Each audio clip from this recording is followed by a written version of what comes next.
আসসালামু আলাইকুম, সবাই কেমন আছেন? আশা করি ভালো আছেন। আমরা অনেক অনেক ভালো আছি। এই তো আমরা তিনজনে রেডি হয়ে নিয়েছি ঘুরতে যাওয়ার জন্য। এদিকে রাফাত বাবু তো এত এক্সাইটেড ঘুরতে যাওয়ার জন্য যে তার পাপাকে দাঁড়িয়ে থাকতেই দিচ্ছে না। তাই দেখুন ওরা দুজনেই চললো আমাকে দেখে। আর এই তো আমরা বেরিয়ে পড়েছি। রাস্তার এত সুন্দর মনোরম দৃশ্য উপভোগ করতে করতে চললাম আমাদের গন্তব্যস্থলে। এদিকে এই ব্রিজের উপরে যাওয়ার সময় চারিদিকের ভিউটা এত সুন্দর ছিল যে মনে হলো যে আপনাদের জন্য কিছুটা মুহূর্ত আমি ক্যামেরাবন্দি করি। দেখুন সামনে ছোট পাহাড়, দুই দিকে নদী, আর তার মধ্যে দিয়ে আমরা চললাম আমাদের গন্তব্যস্থলে।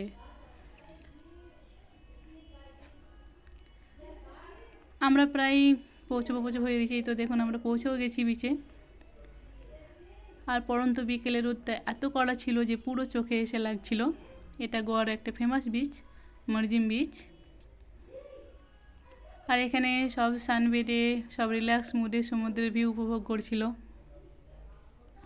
আজকে এই বিচে অনেক ফরেনার ছিল, ইন্ডিয়ানদের থেকে আজকে মনে হচ্ছিলো যে ফরেনারই বেশি।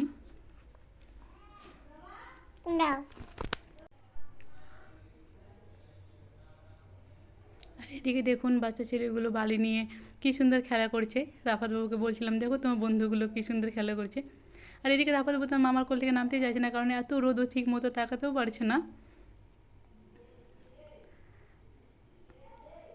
তারপরে বাচ্চাগুলোকে ফুটবল খেলতে দেখে রাফাত বাবু খুব ইচ্ছা হয় তাদের সঙ্গে সে জয়েন করবে, তাই কোল থেকে সে নেমে গেছে। কিন্তু রোদের জন্য সে ঠিক মতো তাকাতেই পারছে না, তাই সে আমাকে বারবার বলছিল মা রোদ রোদ রোদ।